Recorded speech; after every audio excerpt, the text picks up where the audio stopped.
ሰላም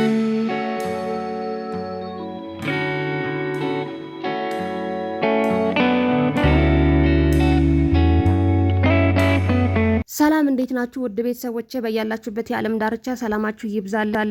ብዙዎቻችሁ በጠየቃችሁኝ መሰረት ሽበት እንዴት ነው የሚጠፋው እያላችሁ ጠይቃችሁኛል። እሱን ደግሞ በቤት ውስጥ እንዴት አድርጋችሁ መስራት እንደምትችሉ አሳያችኋለሁ። ቪዲዮውን እስከ መጨረሻ ተከታተሉ።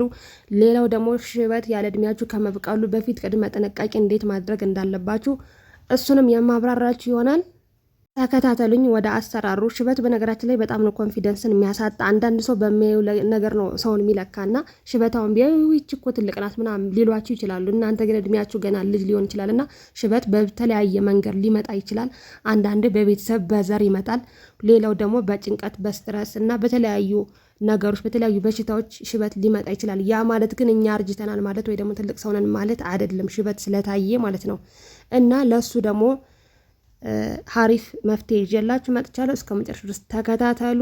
ወደ አሰራሩ እንሄድ። እዚህ ጋር እንግዲህ ያዘጋጀሁት ዝንጅብል፣ ጥቁር አዝሙድና ቅርንፉድ አዘጋጅቻለሁ። ይህንን ለማዘጋጀት እና በእንደዚህ በሶስት ግብአቶች ብቻ ሽበትን ማጥፋት ይቻላል። ነገር ግን በደንብ መስማት ያለባችሁ ነገር ይሄ ነገር እስከ ዘላለም አይደለም ያጠፋው። ለጊዜው ሲጠፋ ስትታጠቡት እየጠፋ ይሄዳል እና ግን የሆነ ፕሮግራም ሲኖርባቸው የሆነ ቦታ መሄድ በምትፈልጉበት ሰዓት ይሄን ነገር መቀባት ይችላል። ለጊዜው ይሆናል እንጂ ለረጅም ጊዜ እስከ መጨረሻ ሳያጠፋው። ያ ማለት ምንድነው? ያውን ከዘር የመጣ ከሆነ እናንተ ደግሞ ራሳችሁ ላይ በደንብ እየሰራችሁ ካልሆነ ማለት ከላይ ከምትቀቡ ሳይሆን ከውስጥ መንጭቶ በራሱ ጊዜ እንዲጠፋ ለሱ ደግሞ ምን ማድረግ እንዳለባችሁ እነግራችኋለሁ ወደ ኋላ ላይ አካባቢ። አሁን ወደ አሰራሩ እንሄድ። ዝንጅብሉን እንልጥና በደንብ ባይላጥም ችግር የለውም እንልጥና ፈቅፍቀን በደንብ ነው የምንቆላው ማለት ነው። ሶስቱን ግብአት ዝንጅብሉ ትንሽ እርጥበት ስላለው ውሃ ውስጡ ስለሚያዝል መጀመሪያ ዝንጅብሉን ብቻውን ልክ እንደ እንቆላዋለን። እንደ ቡና ወይ ደግሞ እንደ ሌላ ጥሬ ነገር እንቆላውና ውሃውን መጥጥ አድርጉ። ከዛ እየደረቀ ሄድና ውሃውን መጥቶ ወደ መድረቅ ደረጃ ይሄዳል ማለት ነው። አውቃለሁ እንግዲህ ሽበት በጣም ነው የሚለው ኮንፊደንስ የሚያሳጣ ያሸማቀቀናል። በሰው ፊት ላለመቅረብ በጣም ያሳቅቃልና ከዚህ በኋላ ግን በዚህ ነገር እየሰራችሁ እንደምትገላገሉ ባለሙሉ ተስፋ ነኝ። ሌላው ደግሞ ሁሌ እንደምለው ቤተሰቦቼ አሁን ላይ ያበረታታችሁ ነው፣ ከልብ አመሰግናለሁ። እና ቪዲዮውን ስታዩ ሰብስክራይብ ያደረጋችሁ ቤተሰቡ ነው። ሌላው እንድሰራላችሁ የምትፈልጉት ቪዲዮ ካለ ደግሞ ጻፉልኝ፣ ኮሜንት ላይ እሰራለሁ። በነገራችን ላይ እኔ ሁሌም እንደምለው አሪፍ ነገር ነው የምሰራው። ያ ማለት ምንድነው? እናንተ ለተቸገራችሁበት አሪፍ መፍትሄ ነው ብዬ የማስበው ነገር እሰራለሁ። ጸጉር ወይም ደግሞ የሽበት ካለ እድሜ በፊት መብቀል በጤና ላይ ቀጥተኛ ጉዳት አያመጣም። ነገር ግን የውስጥ ጤና ችግር ምክንያት ሊሆን ወይንም በስነ ልቦና ላይ ተጽዕኖ ሊያሳድር ይችላል። አንደኛ ያለ እድሜ ነጭ ጸጉር እንዲወጣ የሚያደርጉት ምክንያቶች የቫይታሚን እና ሚነራል እጥረት፣ በተለይም የቫይታሚን ቢ12፣ ፎሊክ አሲድ፣ ቢ9፣ የመዳብና አይረን እጥረት እንዲሁም ደግሞ የዘር ተዋጽኦ በቤተሰብ ውስጥ ያለ እድሜ ነጭ ጸጉር የማውጣት ታሪክ ካለ። ሌላው ደግሞ የታይሮይድ እጢ ችግር፣ የታይሮይድ ሆርሞን ከመጠን በላይ መመረት ወይም ደግሞ ማነስ፣ የአእምሮ ጭንቀት፣ የረጅም ጊዜ ጭንቀት፣ የጸጉር ቀለም ሴሎችን ይጎዳል፣ የአኗኗር ዘይቤ፣ የሲጋራ ጭስ፣ በካይ ነገሮችና በቂ እንቅልፍ አለማግኘት። ይሄ ደግሞ ዋነኛው ያለ እድሜያችን ነጭ ጸጉር ማለት ሽበት እንዲወጣ የሚያደርጉት ዋና ምክንያቶች ናቸው። በሆነ ባልሆነ መጨነቅ እና ደግሞ ለረጅም ጊዜ ያለ ለአመታት ዝም ብለን የምንጨነቅበት ነገር እሱ ነገር ያለ እድሜ ሽበት እንድናወጣ እንዲሁም ማዲያት ለተለያዩ ነገሮች ይዳርገናል ማለት ነውና ከዚህ ራሳቸውን ላይ ጥንቃቄ አድርጉ። ራስን የሚጎዱ በሽታዎች እንደ ቪቲሊጎና አሎቬሺያ ያሉ የቆዳ በሽታዎች እና እንዴት ማስወገድ ይቻላል? የሽበት መንስኤው የዘር ከሆነ መመለስ አይቻልም። ነገር ግን በቫይታሚን እጥረት ወይንም በጭንቀት የመጣ ከሆነ በሚከተሉት መንገዶች መከላከል ይቻላል። ያ ማለት እንግዲህ አሁን ካሳያችሁ ራሳችሁን እንዴት ትሪት ማድረግ ትችላላችሁ?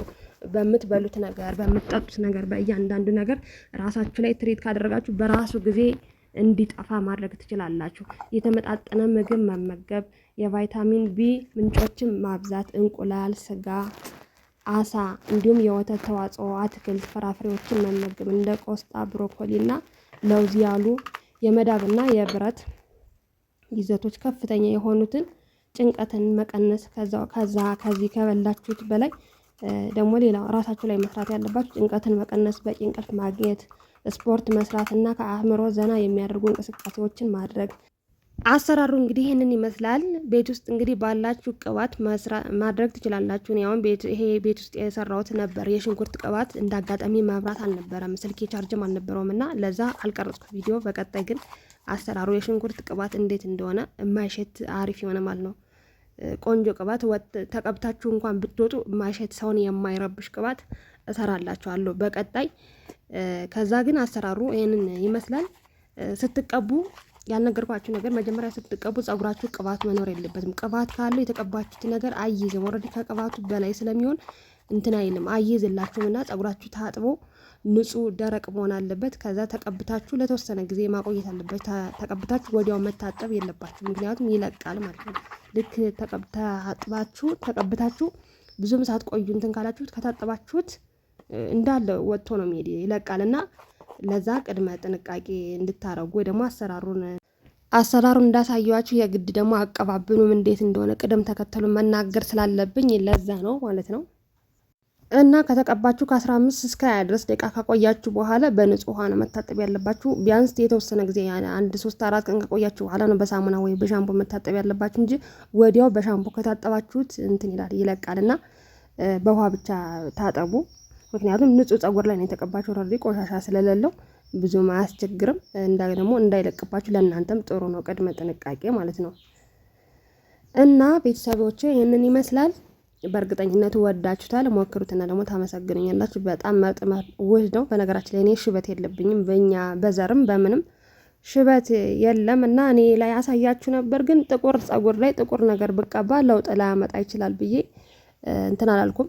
እቀባዋለሁ። መቀባት ግን ለእናንተ ያላሳየዋችሁ ለዛ ነው ቪዲዮ ላይ ያላስገባሁት እንጂ። ውድ ቤተሰቦቼ የዛሬው ቪዲዮ እንግዲህ ይህንን ይመስላል። ለቻናሌ አዲስ የሆናችሁ ካላችሁ ሰብስክራይብ እያደረጋችሁ አበረታቱኝ እና ደግሞ ቪዲዮ ከተመቻችሁ ደግሞ ላይክ አድርጉ እንዳይረሳ። ሀሳብ አስተያየት እንድሰራላችሁ የምትፈልጉት ማንኛውም ነገር ጥያቄ ካላችሁ ደግሞ ኮሜንት ላይ አስቀምጡልኝ። እኔ ሁላችሁም ኮሜንት ስለማይ ለሁላችሁም በቂ ምላሽ ሰጣችኋለሁ ብዬ አስባለሁ። በሌላ ቪዲዮ እስከምንገናኝ እንግዲህ መልካም ጊዜ። ሁላችሁም በያላችሁበት ሰላማችሁ ይብዛልኝ። በጣም ነው የምወዳችሁ፣ በጣም ነው የማከብራችሁ። ከልብ ነው የማመሰግነው። እያበረታታችሁ ነው። እንዲሁም ደግሞ የምሰራውን ነገር እንደምትወዱት ደግሞ ጥሩ ነገር እየጻፋችሁልኝ ነው። በጣም ነው የማመሰግነው። በርቱልኝ።